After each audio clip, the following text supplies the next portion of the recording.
So we are unmuted now. Hello, world. Good morning, everyone. I hope everyone is ready to have a wonderful time here. We got a beautiful day in Minnesota. Let us know where you're from. If you're going to comment, we like to know.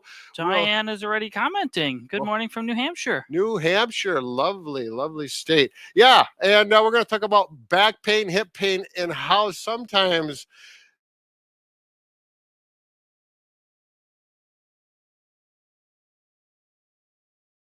sometimes you can have up to that. From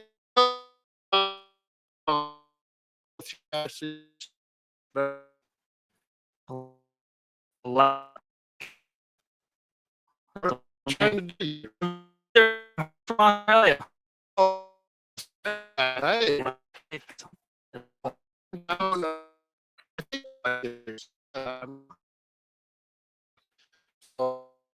What are we going to do? Get some interest after we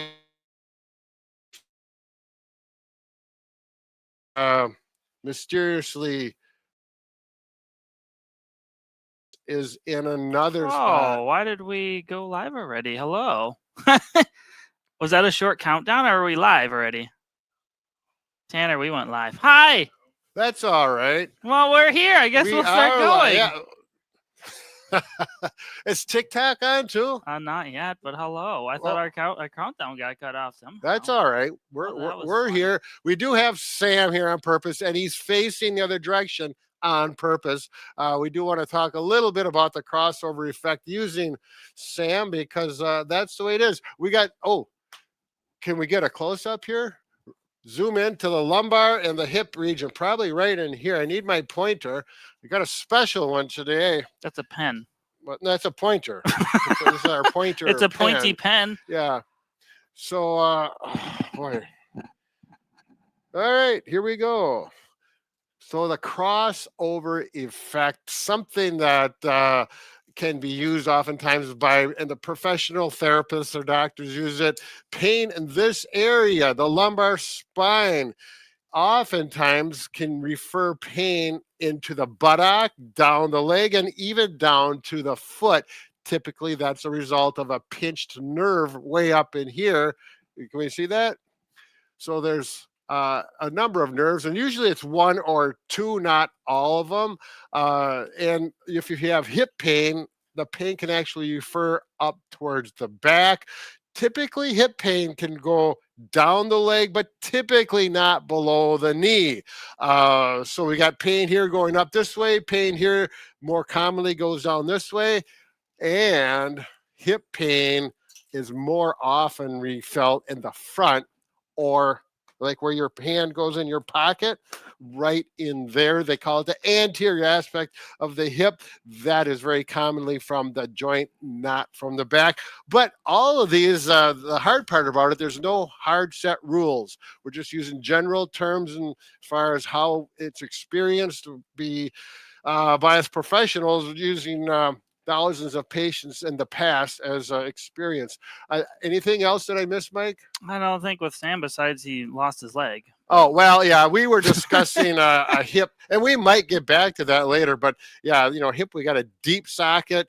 The ball fits in there healthily if it is, but if that ball actually, can you get me the leg? We should explain this a little bit because one of the treatments for hip pain is a result of what's the syndrome, Mike? Anterior femoral glide syndrome? Yeah, anterior femoral glide. So here's the femoral head in the socket, very stable socket, and it rotates and it is a very nice joint. But if the glute muscles in the back, the posterior aspect, get weak oftentimes from sitting too much, which is pretty common, there can be some other problems with it as well. But if it moves forward, out of the socket, then you do not have a stable joint anymore. Very stable in here, good and healthy for the cartilage. When it moves forward, it becomes unstable and really can raise havoc with the cartilage, resulting in arthritis and possibly advanced arthritis, causing a hip replacement. So I think we're done with you now, Sam. We'll kind of scooch you out of the way here. So just so our audience knows, we are giving something away on all these live events. So if you are a top commenter, we will let you know. Just make sure they're pertinent questions and you're not just spamming the comment section, please. And we will be live every Tuesday. Next week, we're doing sleeping tips and how to avoid sleep apnea issues as well from a therapist perspective. Yeah, good point. Good point. But back to the topic at hand. So we're going to be going through some ways to differentiate if it's back pain or hip pain, and then we're going to give you some treatment options you can try. Some stretches and exercises that work for the hip will actually also help your back because you could have a tight hip and a back problem. So there's a lot that goes into this, but we will try to help the best we can. And if you have questions, we'll try to answer them best we can. Best advice, I just keep saying best. The best advice I have is if we say try it out, you could try it out as long as it's not causing any pain and feels good. The exercise is right for you. If it's making things worse so you can't do it, then just don't try it because we're going to be going over a lot of different things here in this video. So, all right. So some things that you can do to help determine, is the pain actually the source of the pain from the low back or is it from the hip? One of the things you can do is while you're standing, simply put your hands on your waistline and bend backwards a few times.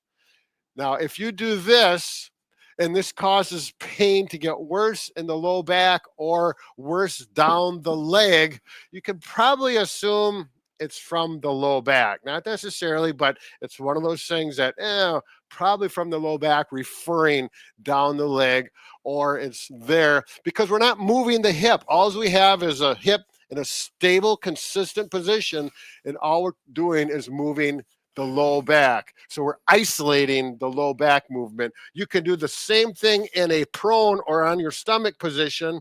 You're going to keep the pelvis stable. The hip is not moving at all. All we're doing is moving the back.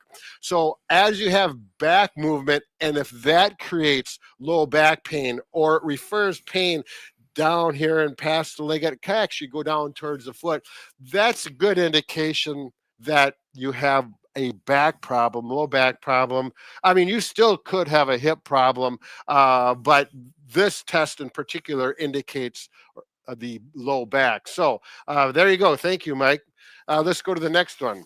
The next tip is if you are seated. Oh, when we work on trunk rotation. So these are all kind of ways to help differentiate if it's hip or back right now we're going through before we get into exercises or stretches. So what are we doing? Well, seated, I'll demonstrate it on this chair. You can do it on any chair, but you're going to sit with, a reasonably good posture. What we're doing is, again, isolating back movement. The hip is not going to be pain or going to be moving at all. It's stabilized by the chair, and we're just going to, you can take, a stick of some sort, put it over your shoulders, just to help isolate some movement in the back, but you don't have to. And we're just going to keep the hip still and rotate, right?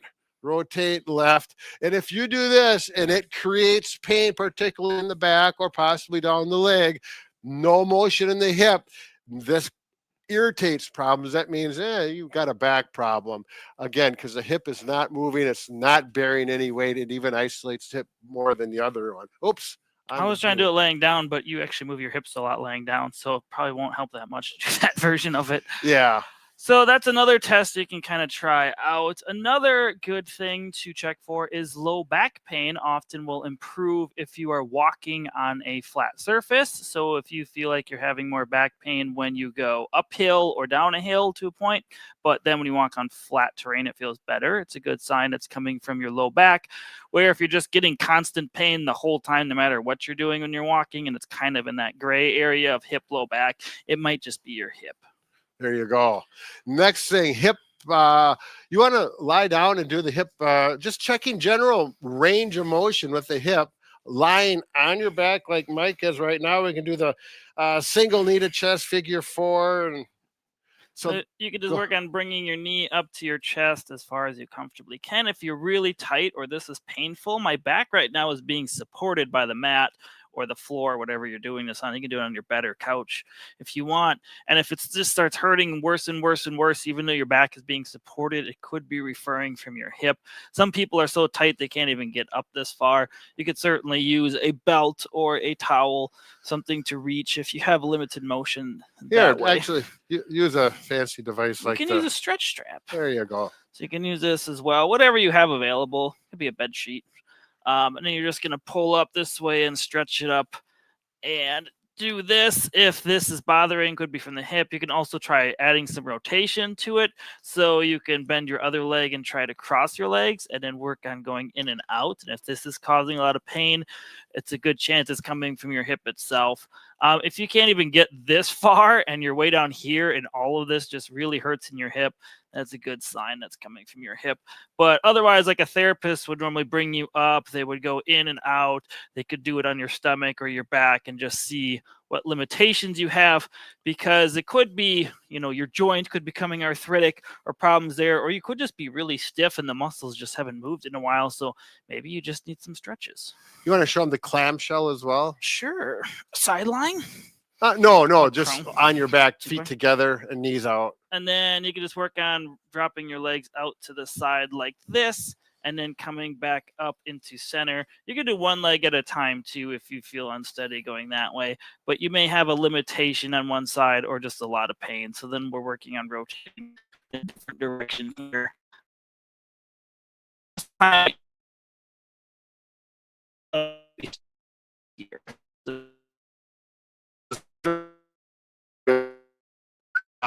Hip muscles combination from arthritis isolate from back. The top of this on sciatic or and we're actually gonna go back to okay. That's a little bit. Okay. Well, we're going to go back and a little describing. I really like how we went through the description of symptoms as a result of a pinched nerve or herniated disc in your low back. So you start to see why it's so complicated in trying to diagnose or assess back pain and leg pain, because there's so many sources where it can come from. Exactly. So let's talk about nerve pain first. Is it a pinched nerve?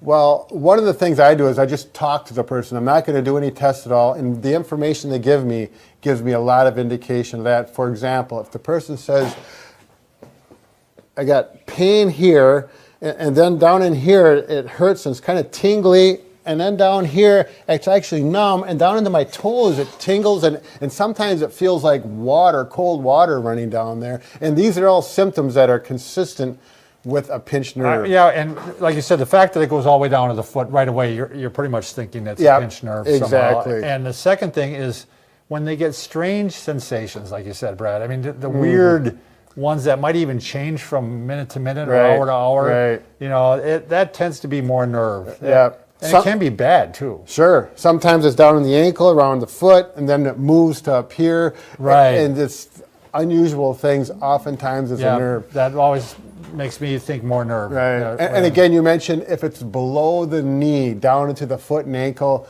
most of the time it's going to be a nerve. Difficult for other things to send pain that far. Right, unless you got some real bad circulation, which could be a situation as well.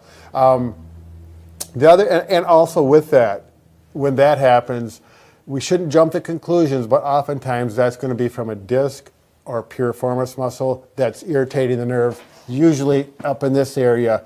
That's usually is not down below that area. So either the disc, is pushing on the nerve and sending pain down, or there's a piriformis muscle which is in your butt, and it crosses over the sciatic nerve, and it can tighten down over it. Sometimes the nerve crosses in through the muscle, but it can cross over that nerve and send pain down the leg.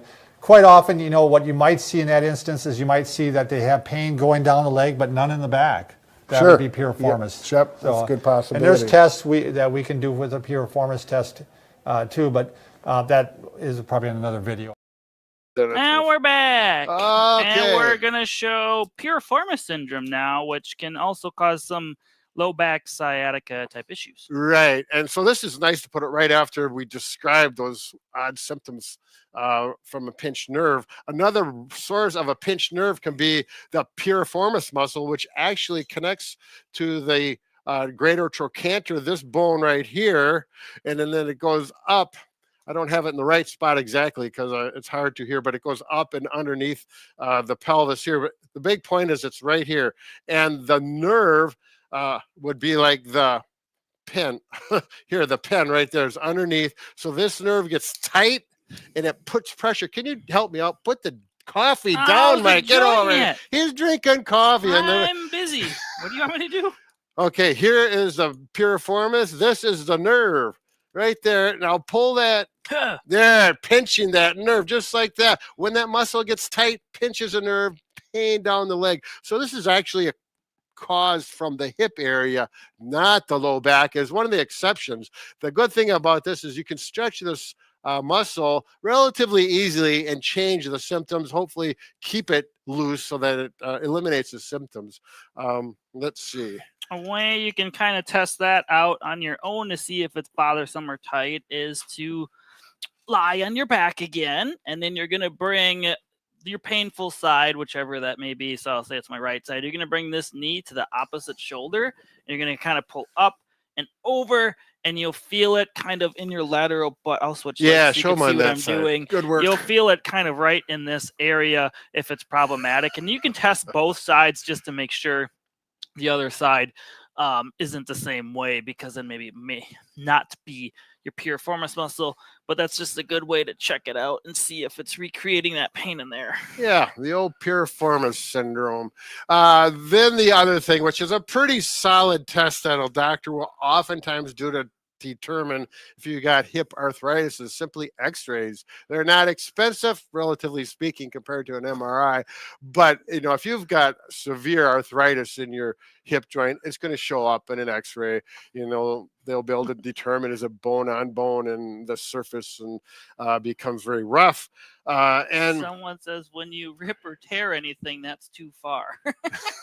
This is true. What, for the stretch? I guess. Yeah, that's it's important that we get things clarified. So that test thing we're just showing there, Andrea's, was for piriformis syndrome. She just had a comment. Oh, yeah, the piriformis. We do have videos specifically on the piriformis. Piriformis.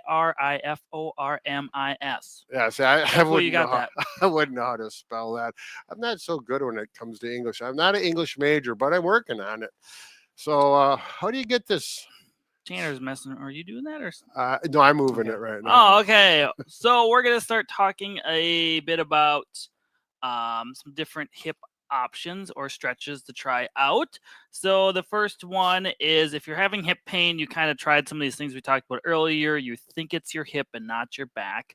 The first one we're going to talk about is helping out anterior femoral glide syndrome, which our friend Rick Olderman brought to our attention. So we're going to stretch it out first. You can do this with a normal belt. I personally like a stretchy band because you get a little bit of play with it.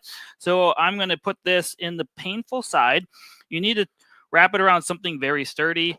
It could be a stair rail, whatever you have in your house that's firm. It's not going to really hold on like a kitchen table probably, unless it's really, really heavy. Yeah. But Brad is going to show quickly what we're doing here with the hip socket. So just a reminder what we went over before, maybe you weren't here, but here's a healthy hip deep in the socket, very stable. When things can go awry, we get tight muscles and weak muscles in the back. In other words, the glute, the hip can translate forward and actually go out of the hip socket. And then we get a very poor relationship between the femoral head and the socket, causing pain and arthritic problems. We need to pull it back into place. This is something that Rick Olderman has come up with and has had a lot of good success with it. But I just want to mention a key point. If you try this, the only reason you will do it and continue to do it is while you're doing it, it feels better. It's like, oh boy, that feels good when you do it. Then you continue. If it creates pain, particularly sharp pain, stop. Don't even continue with it. Don't give it a second thought. Brad has to sit on our steps because our steps roll away. There we go. I'm prepared. It's So a good job I have for the me. band here. You're going to kind of put it far up there, kind of in your groin crease region. A belt, obviously, you're just going to be stuck in this position. You're not going to be able to go forward. With a band, you want a good amount of tension. Leg is straight, and then I just kind of lean forward into it. So you can see my leg is right here, and then it's going behind me. This is trying to help push the femur bone back into the hip socket itself. And you can stretch it like this, and it'll feel good right away if it's right for you. If it's just not helping anything, you don't have to do it. You can also try doing a little variation with it by going like a lateral lunge and then going sideways like this. This one feels pretty good to me personally. I had an old hip injury, but it just feels good to kind of stretch it out this way. So this is what I often do. Just take a band and you kind of stretch it out, and it feels really good. Yeah, so these are large loop bands. If you go online, they're, lots of brands and companies now. Yeah, and they're kind of a standard. If you just go large loop bands, they're all kind of the same size. Yeah, it's a pretty heavy duty one. You could just do this with a belt though if you want. It's just you're not going to have that much play with it. Obviously, you're just kind of stuck. You need a really big belt. Yeah, you need to be able to stand with the belt and go around it. This is a pretty standard belt here. Yeah. You can put two belts together if you're handy, but you can see that here. Let me go up with this a little bit, Mike. Just come back. There we go. I don't have much. Yeah, there's no play. I don't like this, but you can do it that way if you need to. So that's one option. Now with that, you want to make sure you're working on activating your glutes more, because oftentimes people's glutes or butt muscle is not firing enough when they're walking or doing everyday activities. There's lots of different glute exercises you can do. Rick often recommends a glute pump. There's a couple ways you can do it. The one way that's pretty simple, if you are okay getting on your hands and knees, is to go on your elbows like this, and then you're going to do a glute pump. This is a normal glute pump we teach in therapy, all the way down and up. Rick often recommends just going kind of in the middle ground here and just do little oscillations. You can just do 30 repetitions total. However many sets you want to get there is fine. You can do 3 sets of 10, 2 sets of 15, all 30 at once. If you're not feeling like your butt's doing much and it's all in your hamstrings for this area, then try rotating your foot in, and you'll isolate the glute max a little bit more. If you are uncomfortable doing it this way, you can stand up at a wall, countertop, railings, and you can do it in a standing position too, as Brad is showing. And Brad put a cuff weight on to show off. Yeah. If you need more weight, you can do that. I actually have that for the next exercise, which is for a little bit of traction. But, so we're doing here, we're not doing big swings. It's just controlled movement. Get that glute firing so it helps pull that femoral head back into the socket where it belongs, feeling much better. One other thing that I've used with a lot of patients when they have hip pain and it's from the joint, the arthritic joint, just stand on a step like this, has to have something to hold on to. You can use a step stool as well. I'm not trying to interrupt, but Lacey says impingement, so I'm guessing you mean hip impingement. And what we're doing right now can actually help with that. Yeah, that's a good point. The capsule can actually get impinged into the joint. This was going to create a gap in the joint between the femoral head and acetabulum. Just relaxing this leg is probably the hardest thing most people have to do. Once you relax the leg and all the muscles around the hip, that joint can actually distract, pull apart, and then you gently swing it like a pendulum. If you put a pair of shoes on that have a little weight, or some winter boots, I have a 3-pound cuff weight. You don't have to do that. A lot of times you'll get relief just from doing this pendulum exercise, but more weight can be better yet. And you can try it this way, go right, back, right and left, and be relaxed. Janet just says she ordered and received 3 of Rick's books, and she's anxious to read them. Yeah. She must have tuned in live last week when I was live with Rick. Yep. Yeah, that's a good point. Yeah, Rick's got a number of books out written for right for the layperson, right? To a point. There's stuff for the layperson and the therapist in there. Sure. Okay, so that's that. And with all of these hip exercises, it should feel good while you're doing them, as well as after you get done and walk around. It should continue to feel better.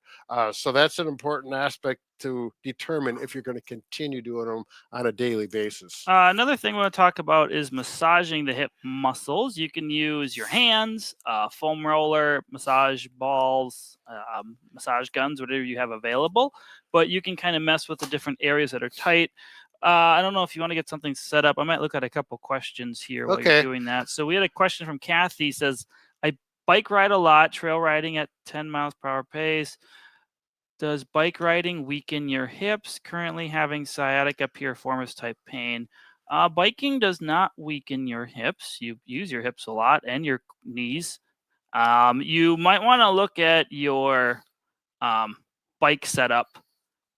Make sure it's set up right for you, the right height. A lot of people sit way too low on their bike when they're pedaling and they don't realize it.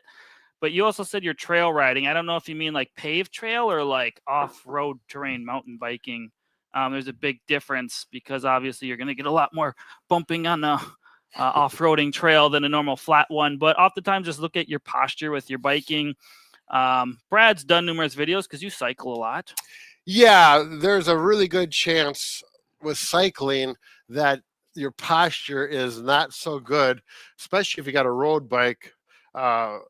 And you're leaning forward. Just the fact that you're leaning forward can put stress on the low back, especially if it's a sciatic problem, a herniated disc. That can that long-term poor posture. I have a hard time keeping good posture when I cycle, but if I actually raise the handlebars up as high as I can, which helps me upright, it helps my back quite a bit. That is probably the problem, or the seat is too low. Another problem, when your pedal is all the way down at the bottom, your leg should be almost straight. Oftentimes I see people pedaling like this. Yeah, and their knees are way up into their getting a lot chest. of spinal flexion. So that's really critical to look at with cycling. Yeah, I have a road bike and then just a hybrid bike. And my hybrid bike, I actually sit with really good upright posture, and it's normal. My road bike, I'm much more bent over, and I can feel it in my back more in the road bike. I just often take frequent breaks when I'm biking, meaning I'll stand up. So then I'll get upright position, standing on your pedals, and then I'll sit back down and start pedaling again. So that's usually what I do, or just take frequent breaks. And then when you're resting, just try to go into extension the other way, because when you're biking, you're so flexed over. Just take some breaks, I guess, would be my recommendations. Yeah, I know what I do oftentimes. I see she responded back about rail. In other words, I think like a gravel trail is stand up and pedal standing for a while, and you really extend and get up and do some stretching backwards, so you get that spine out of that consistently flexed posture and get some motion going. Anyway, back onto massaging some of the muscles around the hip. Brad's on a foam roller. I'll use a massage gun to a point, but you can do foam roller first, I guess.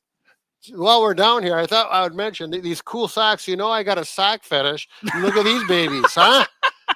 You got to break the chain of the exercise. He's an avid sock collector. I don't know if we want to use that. These socks, the materials from Italy, and then they put these nice designs, and St. Croix. You see that? It's a local company around here. I like to promote local stuff. So nice socks. St. Croix.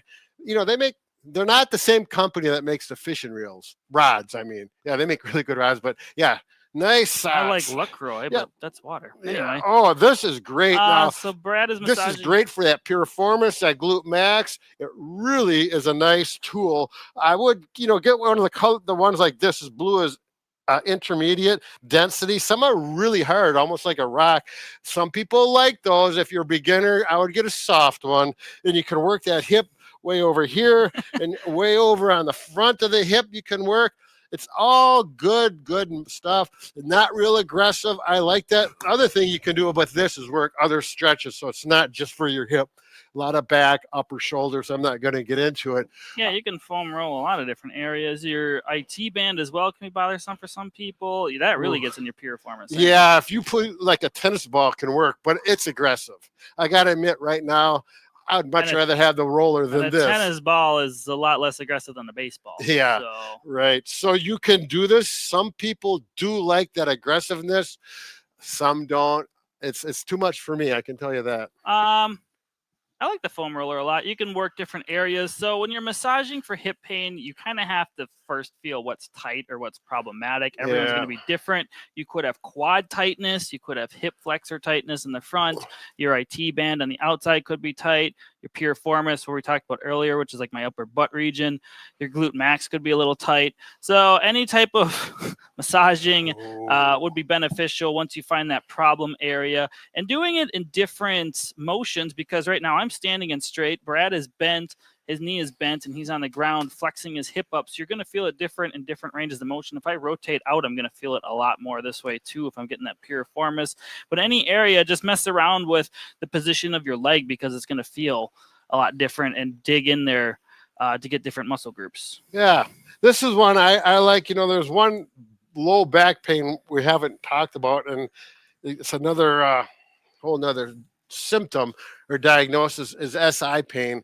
That's the joint right in here. If nothing's working with hip exercises or the low back exercises, I would go to Bob and Brad, and Chelsea will put this up, SI or sacroiliac joint, because that is another problem. It's not as common, but it is one of those things that you can treat pretty easily at home if you know it. And we have exercises specifically for kind of that. right where your thumbs are and these little nodules you feel in your back. It's usually in that area that hurts. Yep. So it's kind of right in your pelvis, meets your spine. And naturally, to make it a little more complicated, SI joint also refers usually down the leg, not past the knee. So again, that's another, nothing's working here. Go check out the SI sacroiliac joint video. That will give a few alternatives that will be can be very helpful. A lot of people liked your socks. Oh, really? Mm-hmm. Oh, well, of course. Yeah. Look at those babies. I really like these rolls. They pop. You know what I'm saying? They pop. I'd like to show off my socks. Yeah, he's got the toe ones. Those are actually. I like toe socks. I don't have the patience to put those on. I think I would. They do take a little bit of time, and you have to get them on the right foot. So pay attention when you do it. Okay. Don't do it in the dark. Anyway, did we miss any other? We got all the tips. Done talk about socks for a bit. We got all the tips kind of on hip pain so far. So if you did some of the tests earlier in the video and think it may be your back, we're going to get into some back exercises or stretches you can try. Yeah. Nothing's going to be too aggressive. Again, with back pain, even if you found out it's back and not hip, there could be numerous issues going on. It could be a disc issue. It could be spondylolisthesis. It could be stenosis. Yeah. There's some people bending over feels better with back pain, and some people going into extension feels better. So if any of the ones we're doing cause back pain, you probably don't have like a herniated disc type issue, because most of these are kind of related to that. I think we are talking about spondy a little bit later, aren't we? I didn't get into it because it's... Oh, just stenosis. Yeah, stenosis is much more common, particularly when you get over 50. Spondylolisthesis, which I have, less than 5% of the people have it, and it's usually not too severe for a lot of that 5%. But if you have it, we have a lot of videos on it, and some good ones. Again, Bob and Brad go to spondylolisthesis, and I give some very specific exercises and progression with SPONDYLOTHESIS. And if you cannot pronounce it, don't worry about it. I had to really do some investigation to make sure I'm pronouncing it right. I'm pretty sure it is spondylolisthesis. Now we're going to show a couple different positions you can try for having really extreme back pain at the moment. Yes. You can't get comfortable. Oftentimes lying down can help. Yeah, make sure you lie, not lay. If you don't lie to your friends, though. If you're one that wants to go on your stomach, what you can do is try to put a pillow around your waistline, and then what it's going to do is put a little bit of flexion into your low back here, so it might feel better. And you can try laying like this. Maybe you might even want to be flat, because that might feel better. Yep. I just can't really talk into a microphone if my face is in the mat, but lay as flat as you can and just put a pillow underneath your waistline there and see if that helps. You can also try putting a cold or hot pack, depending upon what you like. Oh, where did I put those? Different people react differently to cold and heat. Here's a nice cold. This one goes hot or cold. Pull it out of the freezer, lie it right there. The weight will go onto that sore spot. And someone asked, how do I know whether I lie on my stomach or on my back? And the bottom line is you lie in the position that makes it feel better, clearly better, eliminates the pain down the leg is number one if you're having leg pain. But whatever, it feels better. And while you're lying there for 10 or 15 minutes, maybe more, it just feels good. Then you know you're doing the right position. So you can try this, and then if this isn't helping, but you want to try lying on your back, you can. Normally for that, we go put something under your legs. You can just get numerous pillows and stack them up if you want, or you can get something like a leg wedge if you find that beneficial. Here, I'll show them both here. Okay, so we'll just grab, so with this, if you have a hot or cold pack, place it under your low back. You're going to get more compression on it. So if it's too hot or too cold, just put more layers in between you. You can use a towel, pillowcase, maybe put on a sweatshirt, just something so it's not so sensitive on your back. And then you could try putting numerous pillows up, and then if you feel better like this, that means you feel better with your spine flexed, because right now my low back is flexing a little bit in this position, and it can help alleviate some pain. Right. This is something that I do. I like to put a cold pack, but you can put a warm pack under your back, whatever feels good. If it's an acute injury and very tender, I'd go try a cold pack first and see how it goes. But some people just do not respond to cold. They tighten up and make things worse. Anytime my back bothered me, I always did heat. It just feels better. Yep. So again, it's a kind of an individual thing. But other issues like ankle sprains, I like ice a lot more. So Right. it could be dependent upon the issue too, specifically.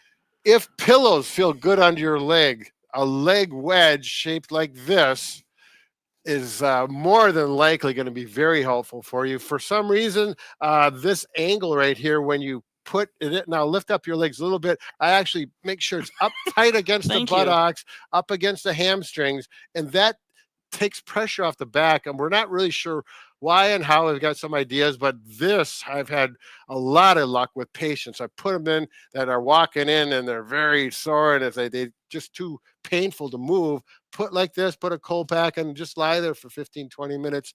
Again, you'll know it's the right thing to do because it feels really good. So don't do it if it's creating pain. I'm still waking up over here. I'm ready for a nap. So one thing, if you were to buy one of these, I don't know, they're $30 or something like that. They have dimensions. The dimension from this corner to here is kind of important. This is actually a little short for Mike. If you're, over 6 foot tall, you want to get this dimension longer so that you have contact there and your feet just hang over the edge. This would not be so good because you got a gap there. It won't feel near as good as when I'm only 5'10". I'm not that tall. Yeah. Exactly. You can also put pillows if it's too short. Yeah, there you go. Under your feet. Yeah, like I've done that. Ooh, nice. Doesn't that feel nice? Yeah, now rub my feet. No, I'll give you a foot rub. So, yeah, these little things like this can really create some big differences in managing your pain and putting a smile on your face. If you like heat, you can use whatever form of heat you had. Electric heating pad, you can use. These are like a microwavable ones or freezer pack ones. They work either way. Otherwise, some people really like far infrared heat. They are a bit more expensive. So if heat is something you really find beneficial, you can certainly use far infrared. This brand is just called Therapeutic. We've worked with them for many years. They've been around for a really long time. They make lots of different variations of heating pads. This is just the platinum model. The nice thing about this one is you can pretty much use it anywhere in your body. It comes with a couple straps. You just plug it in. We didn't have the rest of the cord. It's just in back, but you just turn it on and turn it off. That's all you do. There's nothing too complicated about it. You can leave it on. It's not going to do any harm to your electrical outlets or anything. So they take much less electricity than a normal hot pack.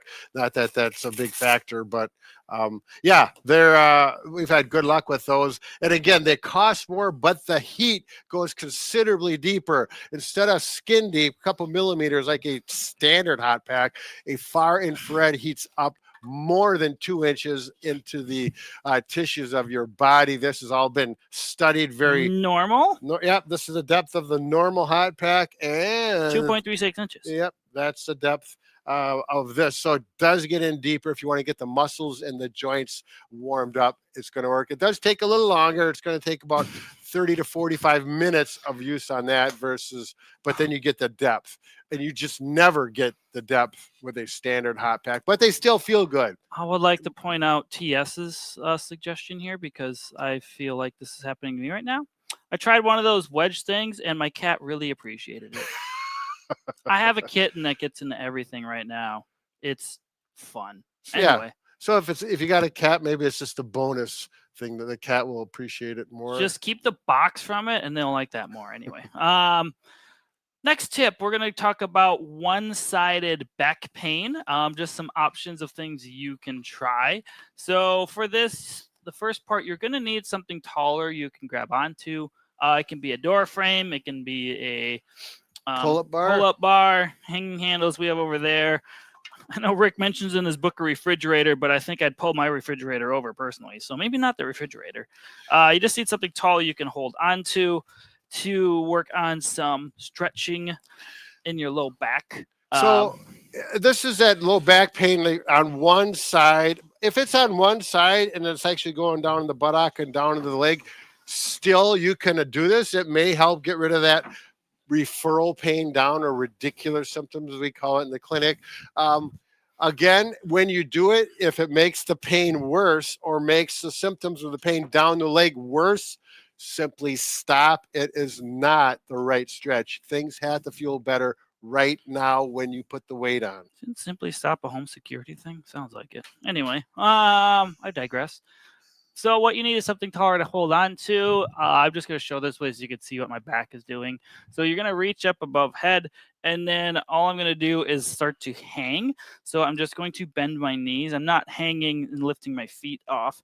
Obviously, if you're on a door frame like this, you're not going to be able to really pull down anyway, because you're probably going to rip your trim off.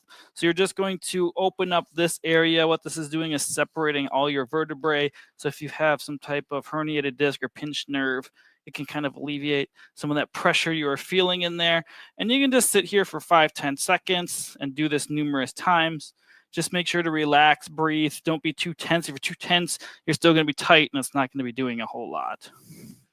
So it's one option, but some people are short. So you can use a handle of sorts. Yeah. Of sorts. There's my line again. Of sorts. Well, you're either too short or you're too tall, or maybe your door is too short or too tall. What's the problem? Let's get Sam out of the way. We got to go over here. If you have a pull-up bar, something made for body weight to be hung on, that works well. We're going to use our hanging handles, anything that you can grab on that's very sturdy, that has a good handle. And now I'm going to do the same thing. I'll do it on this side, left-sided back pain. I'm going to hang, and you can see this side is being stretched, and I'm controlling the weight by my legs. I'm just going to go down, and if it feels good, you stretch and hang. If you do this and it makes things hurt, you stop and go on to the next option. The other thing is, if you have a stick of some sort that's solid. Now you're saying it. Piece of doweling. Yeah, I'm going to be the sorts person just like Mike. We've got a Booyah stick, but anything, a solid piece of doweling wood or a PVC pipe. Pool cue. Yeah, and golf club. Getting the one-sided stretch. Baseball bat might be too short. Yeah. You're going to need something you can grab around. My palm is going away from me. You're going to go up as far as you comfortably can, and then grab. Make sure your arm doesn't slide down. Just keep it in place. Then you're just going to lean. So you're getting that same kind of stretch in this area. Just kind of open it up. You can try decompressing your spine that way. Did you just do a one arm, or did you do two arm hang? I wasn't really watching. I was just doing the one. Oh, yeah. So yeah, if it's one-sided back pain, just do the one side. You could try doing it with both if it feels really good. For that, you'd put it more in the center and reach both up, and then you just kind of lean forward. And now I'm really decompressing and getting a nice stretch. Ooh, that feels pretty good. Yeah.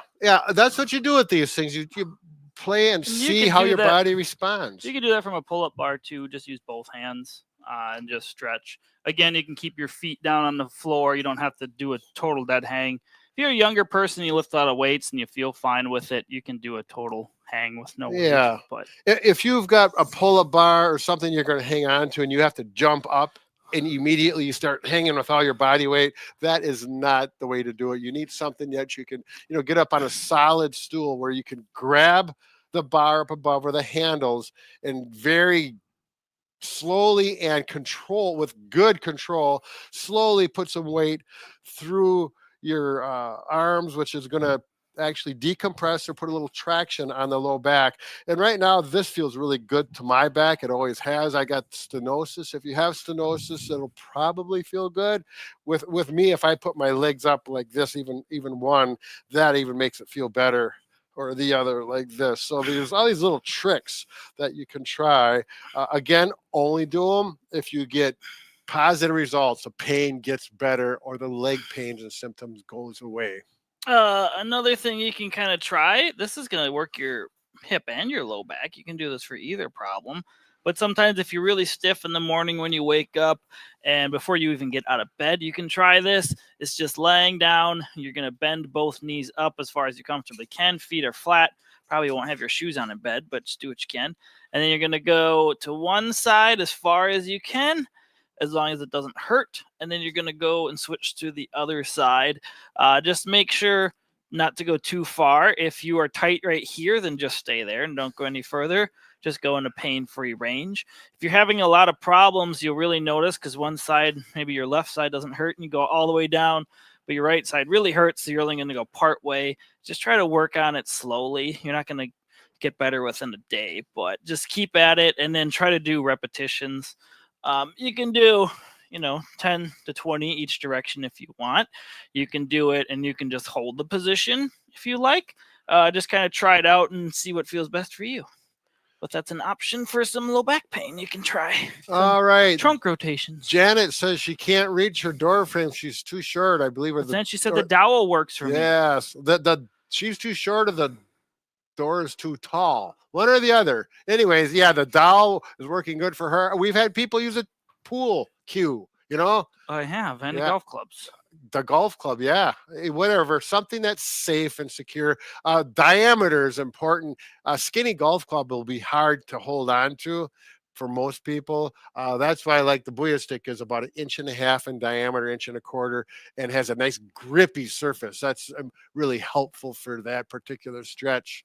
There's talking about disc issues. Oh, prone press-ups. Okay, we can get into those. There's a couple questions. Does Pilates classes using a reformer help with back pain? I don't know what a reformer is. Oh, yeah, I don't either. But a Pilates class is, if it doesn't hurt your back, it's fine. If it bothers you, if people have a really acute back pain, I wouldn't go to Pilates. I would try something very gentle. But I mean, if you're generally feeling fine, it's not going to hurt. It's just a strengthening class. So. If you go to class, it feels good while you're doing it and good when you leave, I would say continue to go. If there's two or some particular stretches or movements that irritate your back or send pain down your leg, definitely do not do those. Just sit off to the side or wait till the next stretch comes along. Cynthia says, I'm in my 70s. Should I do less exercises? No. Keep moving as much as you comfortably can. Obviously, if you're more fatigued or hurt more from doing more, back off. There's kind of a fine line. But 170-year-old may be able to do a lot and one not so much. I've met people like that in my life. So just do what you're capable of, but your age doesn't necessarily dictate how much you should or shouldn't do. I can't see it right now. Oh, can these exercises for osteoarthritis? You can do these exercises with osteoarthritis. Again, as long as it feels good, it's fine. If it's in your back or your hip, movement is still good for any type of arthritis. So yeah, they're fine for that. And back into some more tips. So the next one we're going to be talking about is centralization. Or do you want to do that first? Well, I was going to do the lumbar support because okay, do the lumbar support first. I personally have had many patients with low back pain, and all I did was work on their seated posture and made wonderful improvements, because they'll come in and we'll talk about their back pain on the first day, and this is how they're sitting, telling me about how their back hurts quite a bit, particularly when they're sitting. So I'm already thinking, well, we've got a posture problem we need to adjust. Sometimes it's in the car. Oh, my back kills me in the car. Oh, and it really hurts when I get out of the car, and it's so stiff until I walk around a little bit. All of these symptoms can be related to simply changing the posture. And usually particularly if you're below 50 years old, but even, older than that, you simply may need a lumbar support. You want to grab that towel roll? You don't have to go buy one. All you do is to test it is take a towel, roll it up, or take a throw pillow. This is pretty thick actually, but probably not that thick, but that's the general idea. Put it back in the area in your low back. Yeah, this would be too thick because it's like, oh, this is a big bump. Let me try that once. I use a throw pillow at home. My couch, no matter what I do on it, it's just not that comfortable for me. I throw that in there, it's perfectly fine. Yep, there you go. That's what I do. So this one is about right for me, but I can tell I need a smaller one. So I know I have a different one, but it took me a while, and I came up with the exact lumbar support, and it changed my life driving. And particularly I had, that feels good. This one's pretty good for me. See, you'll know. Get a towel roll, change the diameter by how big a towel or how many times you roll it up. And when you'll know, because when you sit there, it's like, oh boy, that feels really good. Then you drive around and see how it feels. And, you can continue using the towel roll if you want. You can get one made for it. The advantage is they look nicer. They typically feel better. They've got better foam in there, and they have a strap to go around so it stays in place.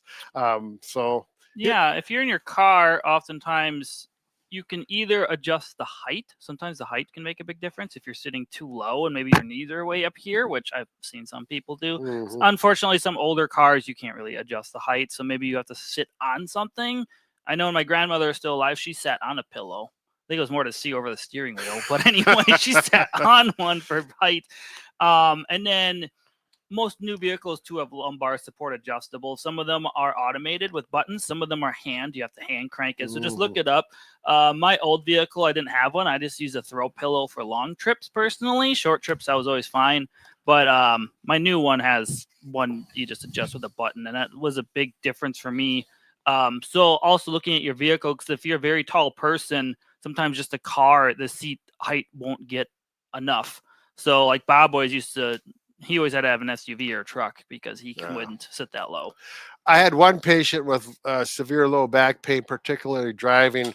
And all I did is we put a cushion like this to fill up because her seat pan in the car was so wore out. There was a big hole there, and it just was beating up her back with extreme flexion like this. So we put a cushion in there, raised her up, straighten her back out, and as a result, the back pain was 90% better just by putting something in the car seat.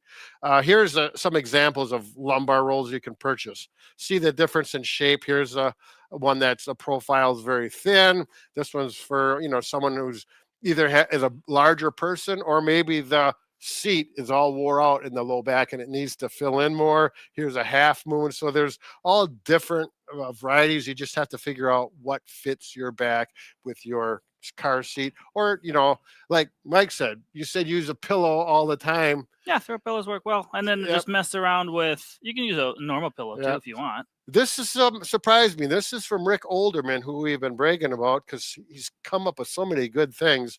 But just using a pillow vertically like this it offers support and it really conforms to the back well, can be another really positive solution without costing you any money. You just take the pillow from the kids. They don't need them anyways. TS must have asked during the massaging, can rubbing with your hands or knuckles work? Yeah, you can rub with your hands and knuckles around painful areas. You're more or less just going to get into the superficial muscles or your fascia with that style of massaging, but that's perfectly fine. This is one thing that I know Bob and I have had made some older videos with this before we got into the massage guns because the massage guns work better, but this works good. Relatively, it's hard to reach back there. Someone asked, does an inversion table work? They can help with pain, yes, if you're having a lot. They often don't fix your long-term issues, but if you keep on having a lot of flare-ups, say you have a herniated disc that keeps getting flared up every few months or something, because they are relatively expensive. Nice ones are. So they're obviously an investment. But if you're having reoccurring pain issues, you've been doing your strengthening and your stretches as well, because those things are very important to do. It's not going to fix with an inversion table, but they can definitely help. We've done videos on them. We can link one for you. Right. We use Teeter brand, Teeter. Yep. We have one in back. It's just a lot to take out right now and put up. But we have videos going over how to use them, if that's something you're interested in. I used to own one. It worked well for me. I had it for a couple of years, and then my other exercises took over. I didn't need the teeter board, and then I sold it at the used store. What do you call that? The Play It Again. Wherever. Oh, Play It Again. Yeah. Sports. Anyway, so yeah, don't spend a lot of money on an inversion table until you do some research. And our videos cover it in detail. So there's more than one, and I watch them because you're going to spend hundreds of dollars on a decent inversion table. Don't get a cheap one because they don't work well. If you're really young and you go to the gym and you want to try it, there's just things you strap on like shin pads with a hook and you go upside down a pull-up bar. I've done that, but you have to be younger and flexible. If you're 50 or older, you probably don't want No, to try that. it's much more extreme than Yeah, just an inversion table, because you can pitch the angles a lot on an inversion table. It's not straight upside down.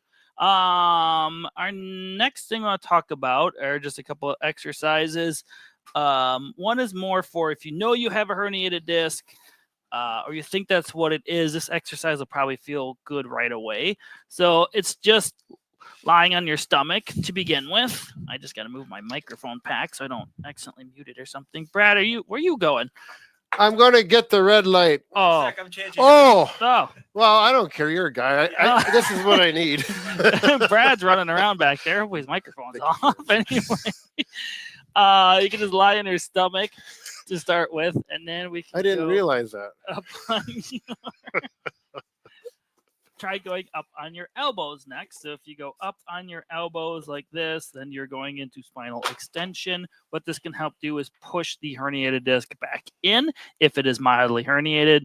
And then after this, the next progression would be trying to go up to little press ups. So you can just try pressing up as far as you comfortably can. It may hurt. Just stop there. Don't push into it too much, and just do some repetitions with this. You can try going up further and further over time. If you have good spinal extension, you can get all the way up. But kind of like what I talked about earlier when we showed this, is you want to keep your pelvis touching the mat, so my butt's not flying up off the mat there. So you could do this on your bed if you can't get to the ground, or you can do it on the ground as well. Sometimes a firm surface works a little bit better, but you can just try doing some prone press-ups. If it's one-sided more, say it's my left side, you can also try the roadkill. So you bring this hip up and then you press up, and you can try it and see if that makes a difference. But that's just an option. Yeah, excellent job, Mike. Those exercises I've used with a lot of patients, and if it feels better while you're doing it, the leg pain gets better again, then do it. Otherwise, don't. We have questions coming in about red light therapy, and I think there's a little confusion about red light therapy and far infrared. Yes. It's two different things. This is red light. There's no heat necessarily associated with red light. You can have heat function with it, and ours brace does. Yeah, it's a little warm. Mm-hmm. But it doesn't have to have heat. A red light therapy can just be literally the red lights, and they can be cool. So. Right. This is a specific frequency of red light. It's one of those things that doesn't have a lot of hard science saying that it definitely helps you heal faster. It's one of those things that doesn't cause any problems. They have red light beds where you can lay on for red light exposure to your whole body. I actually just interviewed a guy all about that. It's coming out Wednesday. If you want to listen to it, it's on a podcast. It's on a podcast, yeah. And he's expert at it, evidently. He has a bunch of beds. He actually makes beds. He's a chiropractor by trade, but he has some very interesting stories of people it's helped.